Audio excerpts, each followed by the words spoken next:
Welcome back to the final session of today's conference. I hope you have enjoyed the conference so far. This session is titled Systematic Resilience, Managing Physical Climate Risks Across Industries and Supply Chains. May I invite Mr. Mike Ng, Associate Director, Project Development and Management of CLP Power Hong Kong Limited, to give his presentation. Mr. Ng, please.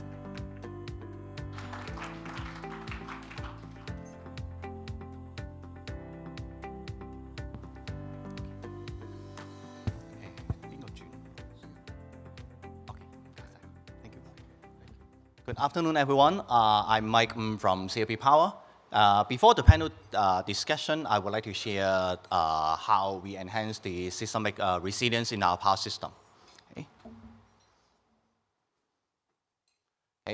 CLP has been providing a reliable supply for 125 years.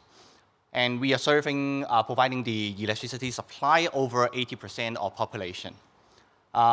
Today, our business has expanded to Asia-Pacific region. And here is the CLP overview on it. In Hong Kong, CLP operates over 17,000 kilometers of transmission and distribution line and over 16,000 substations.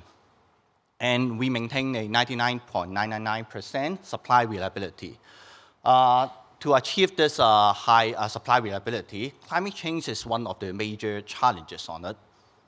So to cope with this climate change, CLP has launched the CLP Climate Vision 2050. In this roadmap, you can see that how the roadmap, how we can achieve the net zero carbon emission by 2050. In recent years, I believe that you agree with me that Hong Kong is experiencing increasingly intense extreme weather events. In 2023, we experienced super typhoon Solar and extreme rainfall. And also in 2024, we experienced heavy rainfall. 158 millimeters within 1 hour for the rainfall, and also prolonged warning system up to 38 hours. To cope with this challenge of extreme weather, we adopt various technology to enhance our operational efficiency. One of the technology we explore and launch is the grid V. We call it grid visualization. We have recently launched this system for it, or we call it Grid V, which is an online platform integrated various data and cameras on it. By leveraging AI generated alarm and apply the smart filter features, this system can help us to provide a real-time monitoring on our power asset. In Sha Tin, we have set up a Grid V and condition monitoring center. In this center, our operator could provide the real-time monitoring on our power asset. And also, in case of any emergency situation, the operator can immediately respond to that event, so that in our power grid, the performance and operational efficiency could be enhanced. Here is the graphic user interface of our Grid V system. In the middle, you can see the power network in the map view. And the left-hand side, we prioritize those alarms that can alert our operators. In case we got the alarm, the system can guide us to the nearby camera so that the operator can understand the situation in the site. So the Grid V can help us to identify the abnormal situation. And also, based on the risk level, it can automatically issue the alert to our operator, and then our operator can inform the engineer to handle it. Grid V becomes an essential tool for us for our daily operation right now. And we apply the AI analysts to identify the potential hazard. Here is some examples. Since the launch of Grid V, we identify some cases. For example, we can identify the heavy lifting near the power asset.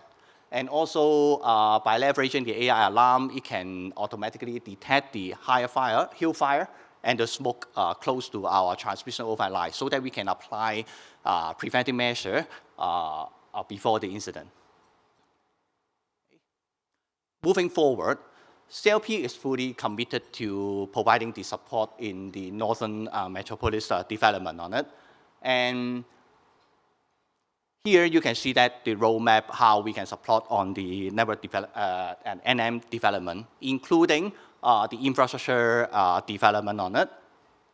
And also, we need to have a close communication with various government parties and also stakeholders to enhance our system. Okay. CLP adopt the forward-looking supply planning to support the NM future development in it. You can see that we aim to provide a reliable power supply in various NDA, including the Pudong North, Finland North NDA, and also support the Hong Kong Shenzhen innovation and technology part. Recently, we are working hard to support the data park in Xialing area called Sandy Ridge, which is one of the key projects we are working on it. Since 2024, CLP had commissioned 3 major transmission substations to support the low growth and enhance the power network in the NM. Horto West substation, Pudong North substation, and Masik Road substation. In all these designs, we adopt the underground cable design on it. And apart from the grid design, we adopt the green initiative in our substation design, including the automatic drip line irrigation system and also the BIM. The video shows the BIM of Horto West substation. And BIM can facilitate us to in the planning and design stages and facilitate the communication with the external stakeholders on it so that we can optimize the overall design. This is the Horto West substation. Yeah. Okay. To conclude, to support the NM development, CLP has been providing the stable and reliable supply on it, and also we would drive the sustainability on it, and we will keep close communication with various government parties and also the stakeholders so that to meet the future needs on it. This is the end of my presentation. Thank you. Thank you, Mr. Ng. Please be seated. And now, please welcome our moderator, Mr. Ken Yuen, Climate Change and Sustainability Risk Consultant of Zurich Resilience Solutions. Maybe we can just wait here for a while. And let's also invite our panelists to join us on stage.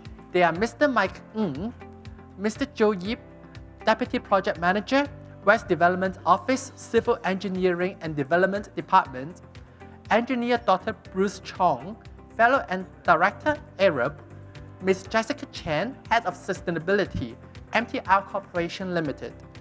And last but not least, Professor Limin Zhang, Chair Professor, Department of Civil and Environmental Engineering, the Hong Kong University of Science and Technology.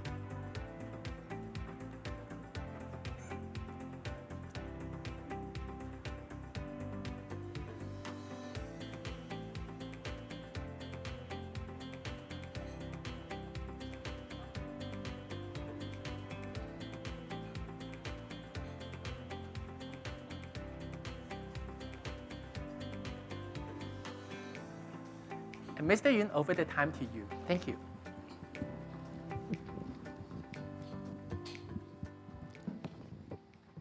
Testing. Yeah. So good afternoon, everyone. So I think welcome to this session is more about how we're discussing about managing physical climate risk in Northern Metropolitans. And my name is Ken from Zurich Resilience Solutions. In case you're not familiar, we are a risk consulting arm for Zurich Insurance Group. So thank you for BEC for the invitations, and it's my honor to be moderating today's discussions. And today we have a good panel with a mix of sectors who are also play a key role in the Northern Metropolis, from academia, experts from engineers, and also transport, energies, and also government. And Northern Metropolis is envisioned as a major economic and innovation hub. At the same time, it's actually facing a lot of different physical climate change. from extreme rainfall or sea level rises, and the potential cascading infrastructure failures. So how we plan, design, and also operate in this district will be critical, ensuring the long-term resilience and also business continuities. So as someone who from risk management background, we typically understand risk in several components. For example, like hazards, which is the potential source of dangers, which is the climate extreme weather event in this context, and exposure, like people, assets, or infrastructure we are building there. And finally, of course, is the control and also how are we adaptive to this kind of threat. So in today's panel, we will focus on how these different elements is coming together, and also more importantly is how we can more effectively to managing the climate risk. So I think to start with, we can start to understand the climate risk we're actually facing in the northern metropolis. I think I will maybe first ask Professor Zhang, from your experience or research, how you will understand what are the key climate hazards we are facing in the North Metropolis, and also apart from that is because climate hazards are not coming in silos. For example, we can see from the event from back to the Typhoon Solar, it come with followed by bad rainstorm. Actually, multi-hazards impact actually causing a cascading effect. So how you understand this risk from your perspective? Yeah. Thank you, Ken. Yes, indeed, at HKUST, we are actively studying natural hazards in Hong Kong, including landslides, debris flow, storm surge, many other types. Now, if I focus on the northern metropolis, first of all, let's look at location of northern metropolis. To the north is the Shenzhen River and the Shenzhen Bay. And to the west, the ocean or Linding Sea area. And then to the south and the east, mountains, Tamoushan and the other mountain. Therefore, the northern metropolis really faces several hazards. Southeast, landslides, debris flow. And north, Deep Bay area, storm surge, flooding. And the Shenzhen River area, flooding, serious flooding. Well, indeed, the flooding along Shenzhen River area is quite serious. Imagine the other side of Shenzhen River is Shenzhen, well, highly urbanized and with a so-called design difference standard 200-year events. And Hong Kong side, relatively rural at this time, we set somehow 50-year return period difference standard. But the reality is, in the middle reach of Shenzhen River, particularly from Luhu, well, our customer place, from Luhu to was the outlet of Shenzhen River. Well, in the middle section of Shenzhen River, the current standard capability is only 20-year return period. Indeed, we face pretty high flooding pressure. Then regarding the second part, cascading effects, which is the same place, faces multiple type of hazards or compounding hazards. Yes, indeed. Just imagine a few factors. First of all, larger storm, very intense storm. For instance, September 23, so-called black storm, broke record, 1 hour, 2 hour, 4 hour rainfall record in Hong Kong, and broke 7 record in Shenzhen. So basically, huge rainstorm. As one thing. The second, then very strong storm surge during Typhoon Mangkhut. The sea level rose about 4.5 meters in Deep Bay area at the Jianpeizui station. So basically, intense external forcing caused a lot of problems. That's one thing. The second, on both sides of Shenzhen Bay or river, most places are highly urbanized and the ground are mostly paved.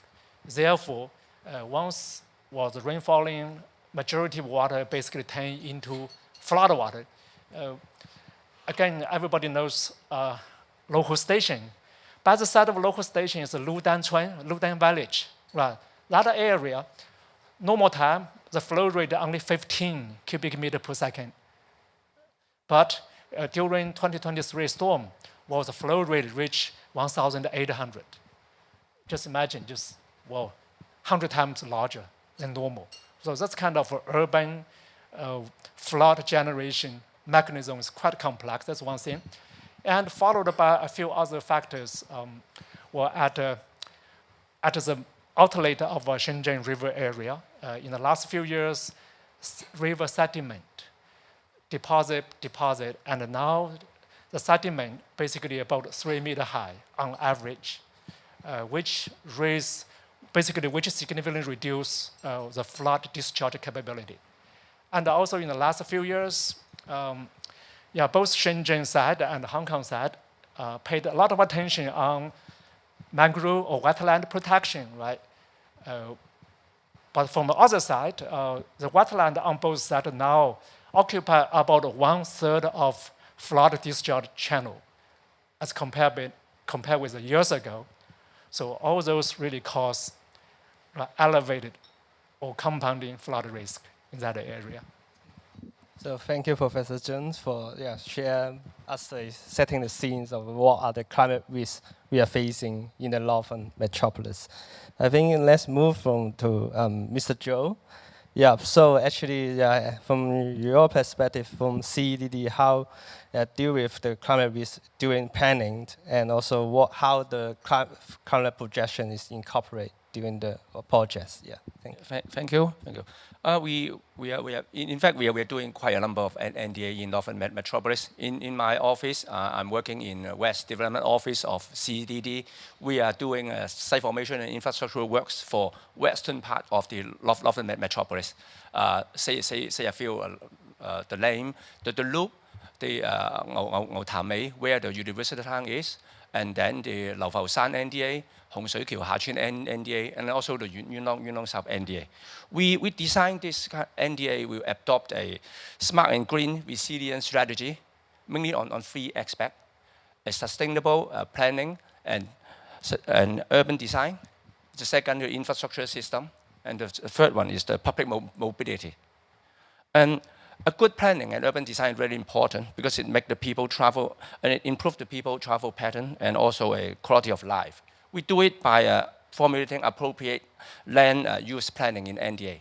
We create a 15-minute neighborhood to facilitate the resident to access to a major public transport station like railway station or other public transport interchange, and then to the place where they have they meet their daily needs, like the school, the hospital, or something, either by cycling or by walking. And also we will provide many open space and also breezeway. The location and direction will tally with the prevailing wind direction to allow a very effective air ventilation within the NDA. And also we will encourage the building to adopt skywise greening or rooftop greening. That all can reduce carbon footprint of the community. And the second part, for the infrastructure, we design the infrastructure according to the latest standard. Take the drainage infrastructure as an example.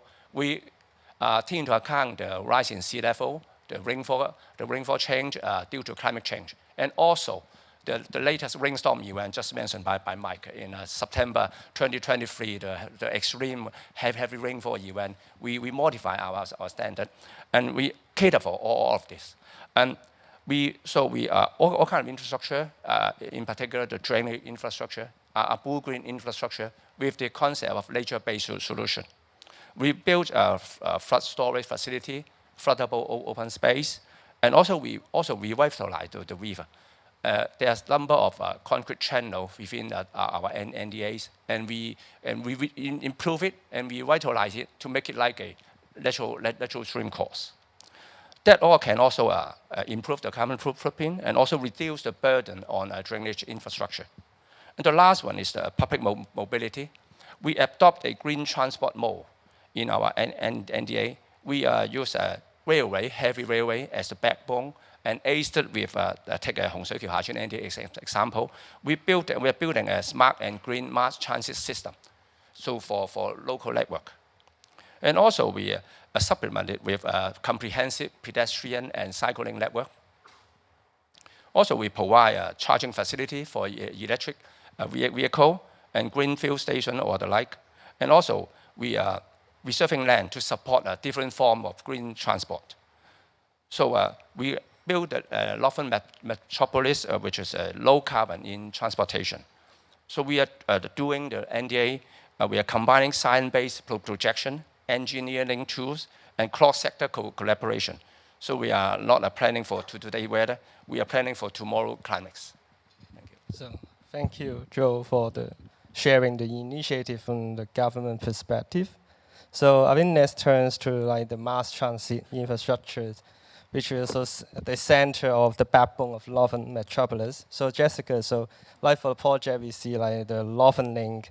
So what are the climate impact MTR anticipates, and how this also integrated into your planning stage, or also how it may also affect in the existing, because like in the Northern region, we also have some existing network here. So how gonna take into all these climate risks into consideration?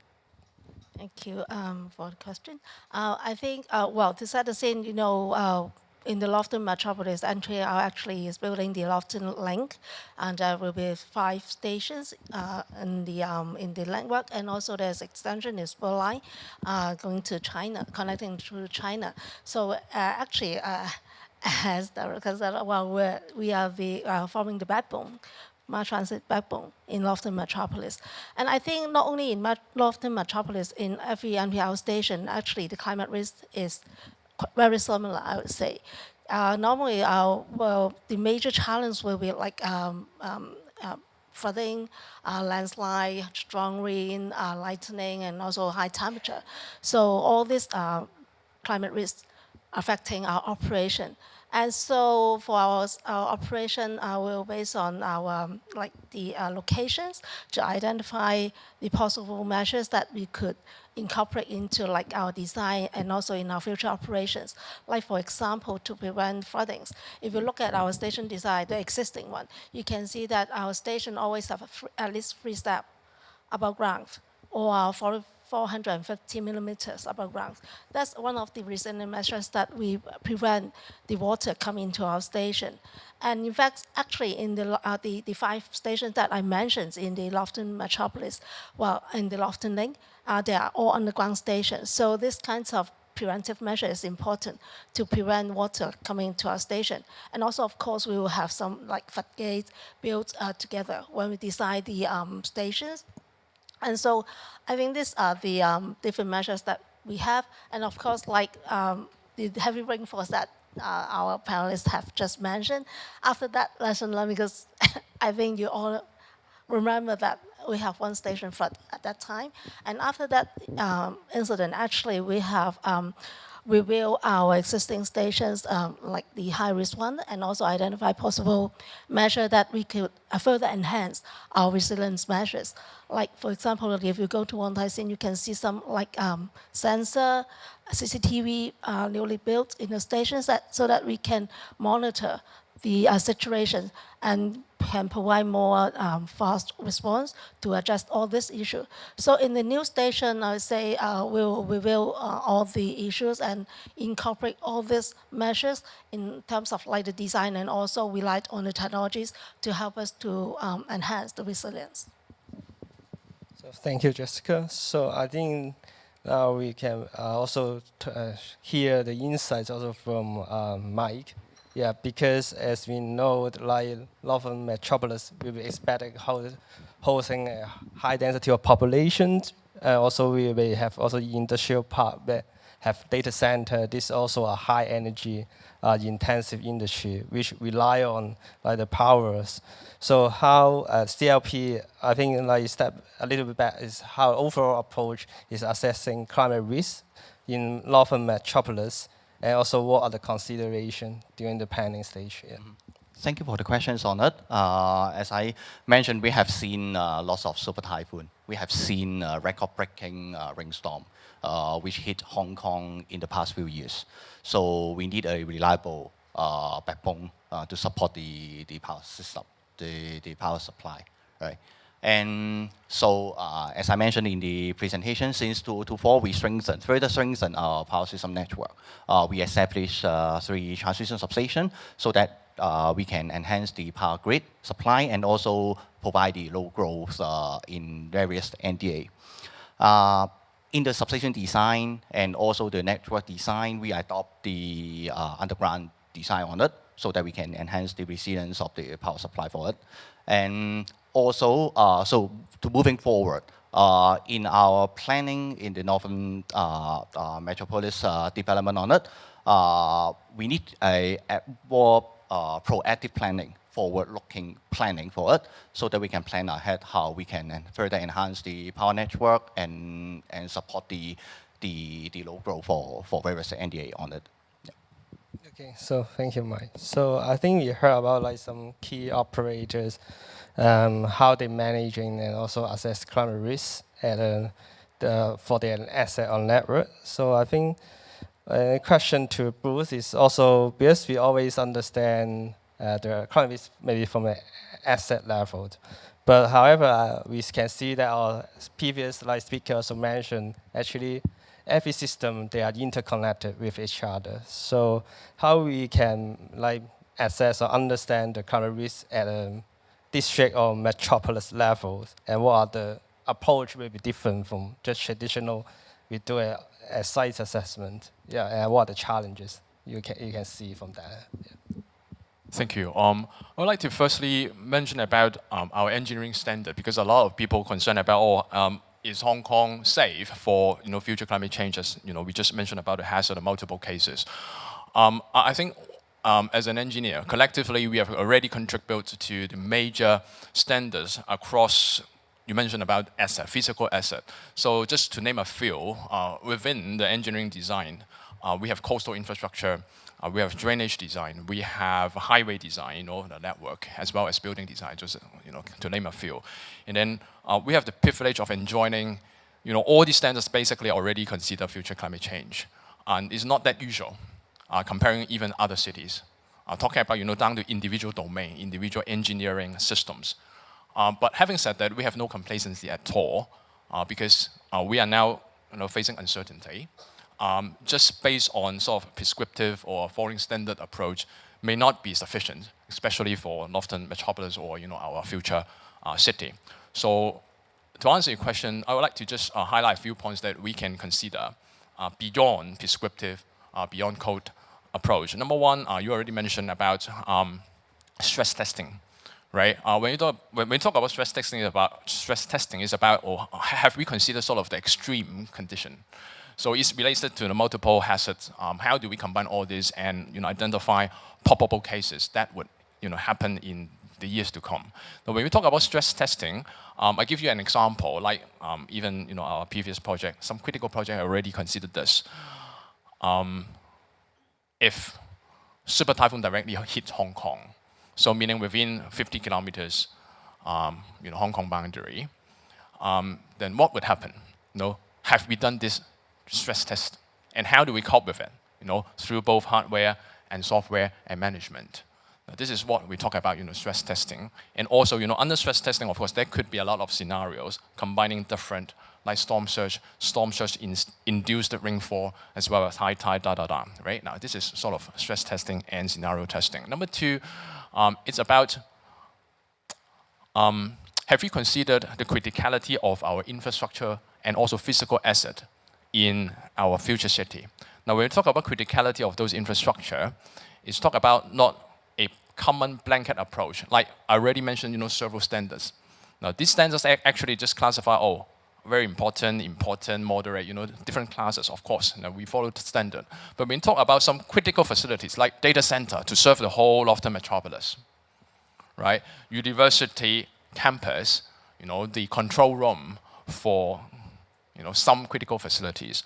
Or we need to also consider some critical moment, but transition moment. Like because we take around 20 years to build, or 30 years to, a decade to build. So during the transition period, if there is, the multiple case or sort of, extreme case, is our electricity system capable of withstanding this transition period because it's being built, being constructed. So it's not in full capacity, not to mention the buffer in the coming future. So have we stress tested this kind of scenario? So this is the second point I would like to mention about the criticality, important facilities as well as transition period. The third point, I think, I just make it short, it's about the interconnectivity. As you mentioned, the interdependencies. We have a lot of experts here from MTR, network between electricity and railway is one typical example, and highway. Now, CDD, they build the highway. And then if there are storm surge, hit the highway, and then utilities will affect our electricity companies' cabling. And then, the infrastructure, the railway, and also our transport. Now, this interconnectivity and also interdependency, I will talk about this maybe in the second questions, about how can we make use of technology or some management approach to tackle this. So thank you, Bruce. So based on our group of discussion, we talk about what the climate hazard we are facing, and also how different sector is trying to incorporate the climate risk insights into their domain, so that you can build resilience from the infrastructure perspective, energies and transportation. And Bruce also mentions about how we can the challenge or the capacity about interconnect about different systems. So now we maybe move on to also talk about what are the solutions or technology that can enable us to better for decision making, also analyzing this risk. So I think we back to Professor Zhang. So because based on your research, you also done a lot on natural hazards. Actually, what do you see any kinds of emerging technology can help us to improve our understanding for climate data or modelings, and also how you can better support our decision-making process? Yeah. Thank you. Certainly, there are a lot of possibility technologies, but today perhaps I only talk about a few which I personally got involved. For instance, I will look forward to a digital platform or digital twin, which is equipped with sensing network, hydrodynamic model, and other tools to, for instance, first of all, to visualize or to digitize all the above ground topography, infrastructure, hazard protection facilities, and all the infrastructure, highway, railway, buildings, right, in the platform. And then use the platform to simulate under whatever stresses Bruce just mentioned, right? And how the infrastructure system, how the hazard protection system respond to the extreme hazard. And then how the society responds to any possible negative consequences. I guess such a digital platform will help government, help local people to cope with the hazard. For instance, whenever CEDD or DSD propose mitigation measures like flood diversion project, drainage project, then we can put those engineering measures into the digital platform and then test how effective those measures could be. I believe that's quite useful. Of course, digital twin is not new, but as I just mentioned, a lot of hazard in northern Metropolis is cross-boundary. At this time, there's digital platform which cover both Hong Kong side and the Shenzhen side. Sometimes just we do our things, they do their thing, but I do believe, we need to handle. Since the hazards have no boundary, therefore our digital platform should have no boundary. So that's one thing.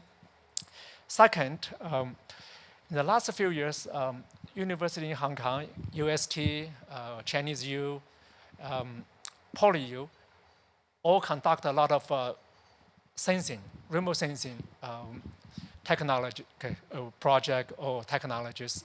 For instance, at the UST 3 years ago, 2023, so we launched a high-resolution optical satellite with 0.5 meter resolution. And a week ago, 2 weeks ago, right, one of the major events in Hong Kong, right, HKUST, well, I'm quite fortunate to co-lead the project. So we developed a CO2 and methane detection device. And those devices were launched and now in China Space Station.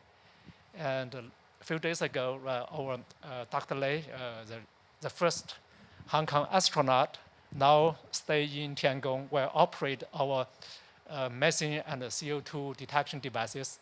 Well, those are quite exciting. So we're going to use those devices to monitor environmental conditions and any hazards in northern Metropolis.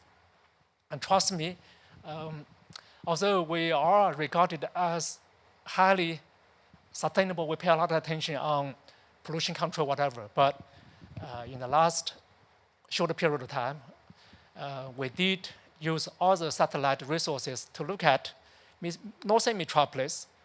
And well, things like CO2, methane release are not negligible. So basically, we have a long way working with CLP and other partners. But I do feel, sensing is very useful for future development. And just out of my dream, at the end of last year, I got the opportunity to join government team, take a boat, travel from Luohu all the way along the middle line of Shenzhen River and the bay. And I was so much impressed by, Hong Kong side, by the maple marsh and the wetlands. And on the right-hand side, the Futian mangrove. Well, the size is much larger than what I understood. I thought it's 1.5 square kilometer, but it's much larger, right, on the if including the neighboring green area.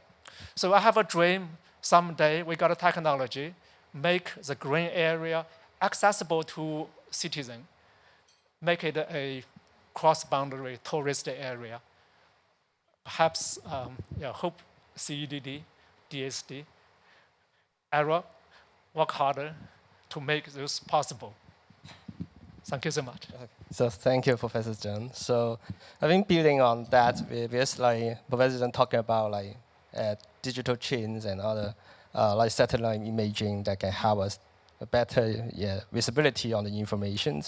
I think like beyond that, I think like the question back to like Bruce on like what are other solutions. I think because when we talk about resilience, I think there's quite a big stage from prevention to disaster happen and also post-disaster recovery.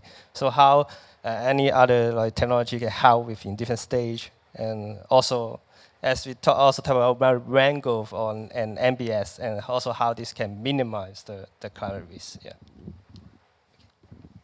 All right, just winding on what Professor mentioned about the digital twin and IoT sensors, and of course in conjunction with now AI technologies, I think we need to think sort of in two tiers. The first tier is the management tier, with regards to the information that we got. Now, there are two aspects at management level. One is how do we make use of quite generative AI to help us identify appropriate scenarios to do the stress testing I just mentioned about. For example, if we now ask generative AI to provide us with appropriate scenarios, they will point out, for example, Daguling, in northern Metropolis, which is a very specific location because we always hear about Daguling. This specific location is hotter or colder, a few degrees more or less than normal temperature in the territories, or in other urban areas. Why? Or because it is away from the ocean. There is no modulation from sea wind, as well as it's very, very sort of an empty, hollow space because of the topography. Now, I'm not going to the science, but actually something specific to the location that we can use AI to generate appropriate scenarios to further enhance our analysis. Now, this is more in design stage. I give you another example that, well, in the operational stage, now we have now agentic AI that can help us to connect different softwares, different systems, different agents, different departments, and different organizational body that actually working together and operating the city in the years to come. I think, well, of course, we need to further explore the potential of using agentic AI because it's being used already in NM because of the multiple projects across consultancies, across contractors that help us to actually prioritize which one should come first, or all different management issues that will arise during the emergency case. Now, I just talked about the management level. Now, at technology level, you asked about, we just touched up on the previous section on blue, green, and now gray solutions. So we always need to face about when we come to resilience, climate resilience, we have already the gray solution, the drainage, the coastal infrastructure, the hardcore engineering solutions, as well as nature-based solution, which is green solutions, how to optimize or how to make it optimal. Well, I think given the time, I think I just in a nutshell talk about number one is about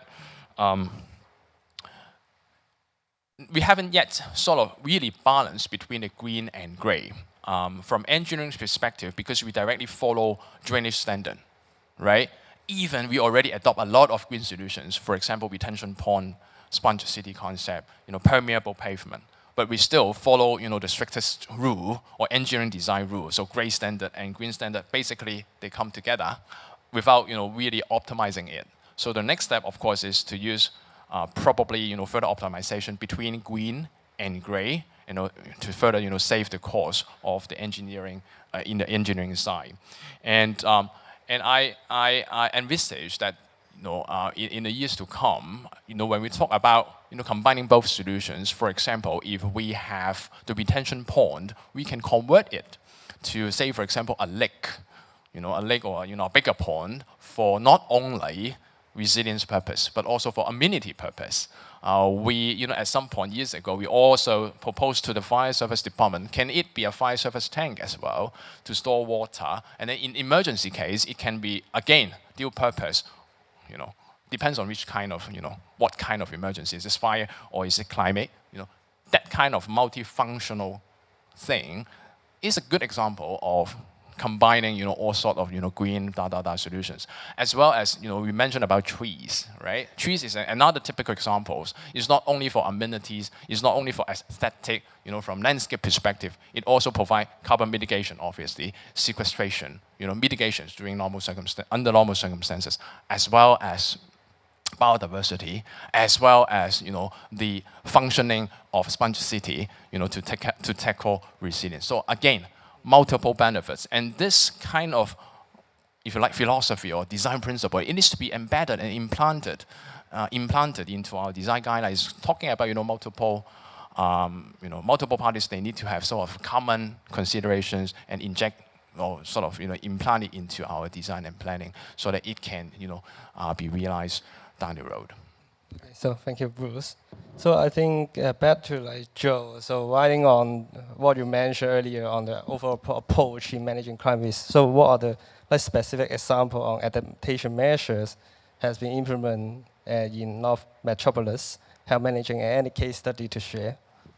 Yes, thank you. And in response to, I want to talk about Bruce. He just said we have a design guideline which is that.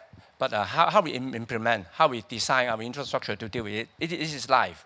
And we are changing. In the past, we rely heavily on gray infrastructure, like concrete river channel, breakwater, like this. And this kind of thing is very efficient, effective to deal with those climate risks. But it's not biodiversity, cannot be capable to cope with the biodiversity. And also is not, cannot make a city livable.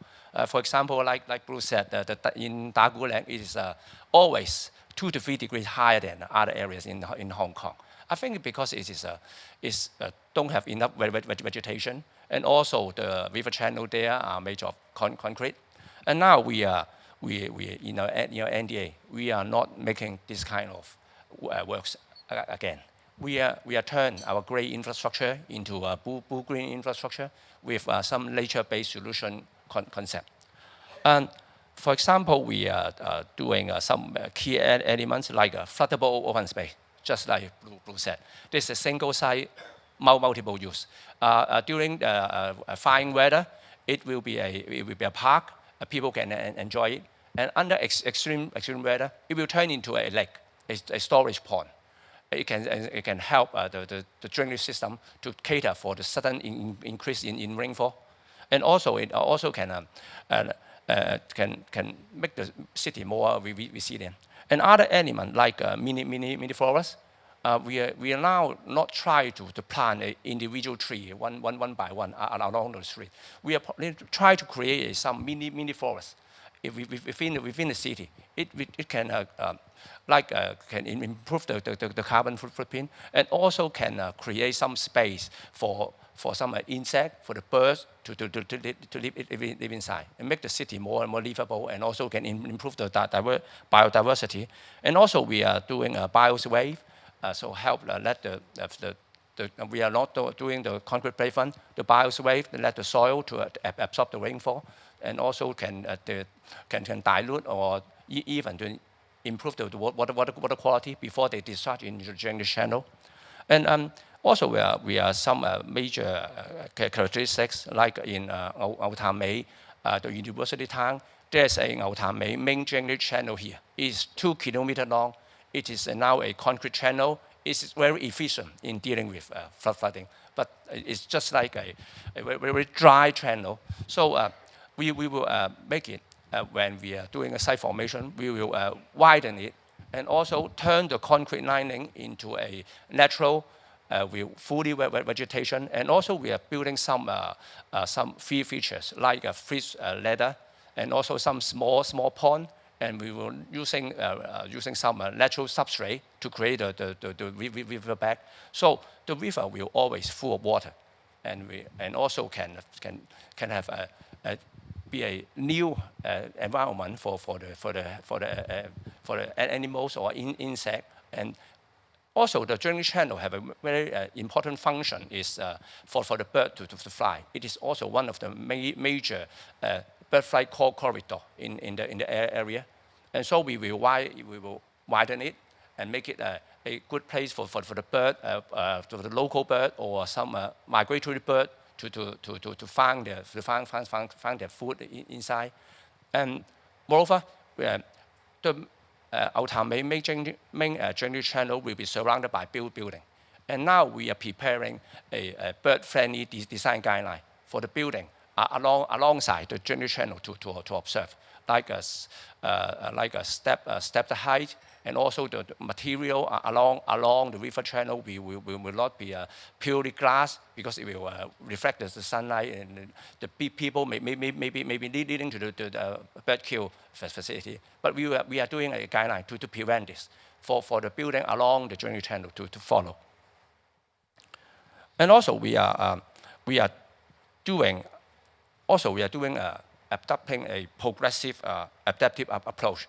We are now designing according to the standard, which is a greenhouse effect, which is up to the mid-century. But during the design, we will make some reservation and provision to allow in future we can upgrade our infrastructure to meet the ultimate end century greenhouse effect.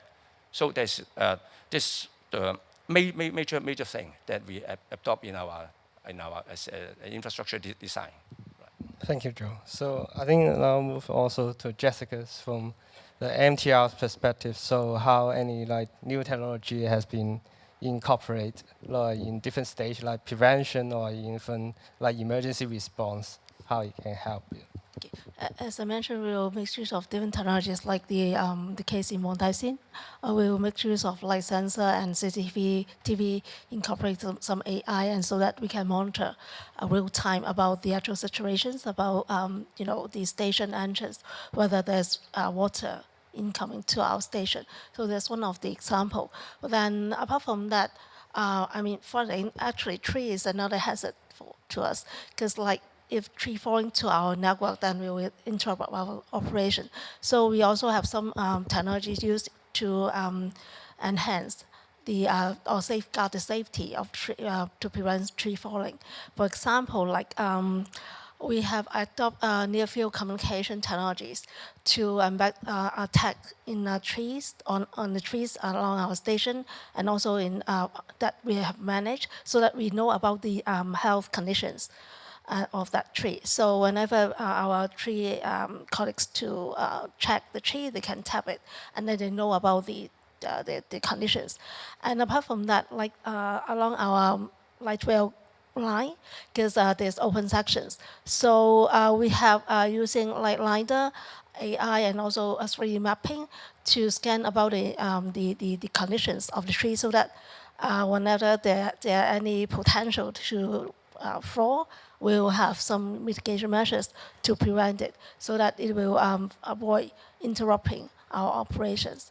And for tree, actually, we are now planning to conduct a trial using tree tilt sensors, so that we can advance learning about the the degrees of the tree tilt, so that by using this data, we can continuous monitoring the tree condition, better enhance the tree safety along our asset. So I think this is some of the examples that we are adopting to reduce the hazard in terms of like different climate-related impact. Thank you, Jessica. I think like, at the end, also go back to Mike, as you also in the presentation mentioned different technology. So actually, I'm more interested to know. So apart from how this technology can help CLP itself to build resilience, but also as a system, like how it can also helping to build resilience with your stakeholders, like customers, or even throughout the value chain. Yeah. Thank you for the questions. We have been adopting various technologies to enhance our system resilience on it. Not only focusing on the system recovery, we also focusing on prevent the incident occur. Like the grid V I mentioned in the presentation, which is a powerful AI early warning system, which can help us to detect the abnormality around our power asset. Before the incident occur, we can prevent it. We can adopt the preventive measure on it, like the hill fire around the transmission overhead line tower. We could adopt the preventive measure on it. So we will keep implementing those technologies so that we can enhance our system reliability on it. Yeah. So thank you, Mike. So I think, do we have any questions from the floor?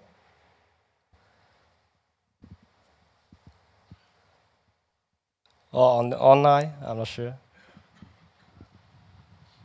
If not, can I make an advertisement? Yes. Under our 洪水橋下村 NDA project, we have built a new community liaison center. It's just opened 1 to 2 months ago. It is we put a lot of effort in doing this CLC. We call it. To introduce. It is the major purpose is to introduce our NDA development to the community, and also to showcase our technology, and also the NBS, our urban-rural integration, and also the transport system, and also the blue-green infrastructure. One of the major characteristics in 洪水橋下村 NDA is the floodable open space. In fact, it consists 2 floodable open space. One is 12 hectare. It is equivalent to the size of Tuen Mun Park.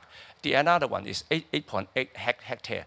In 8.8 hectare, the 2 floodable open space combined will like comparable size of a Victoria Park. So it's very, very, very large.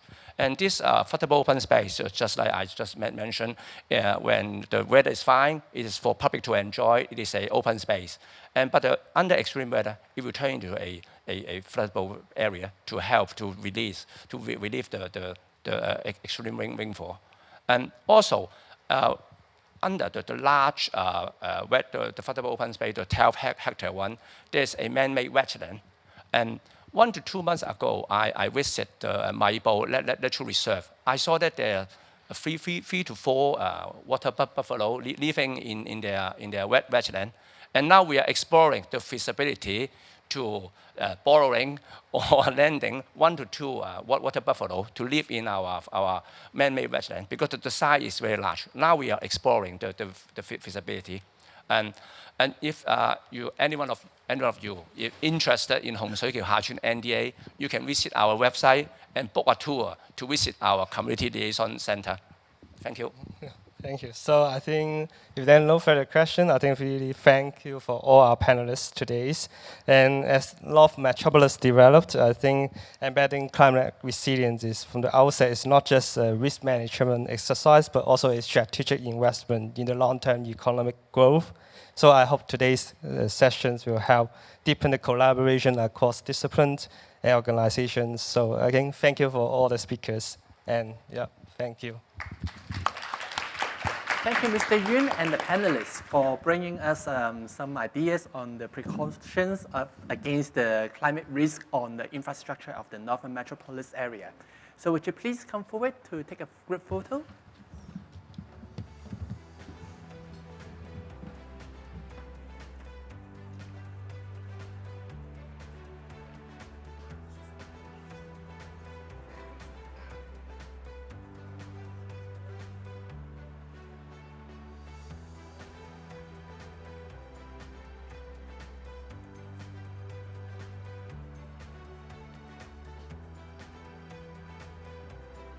Thank you, and please be seated. Ladies and gentlemen, please give them a big round of applause for the insightful discussion. We have certainly learned a great deal from their discussion today.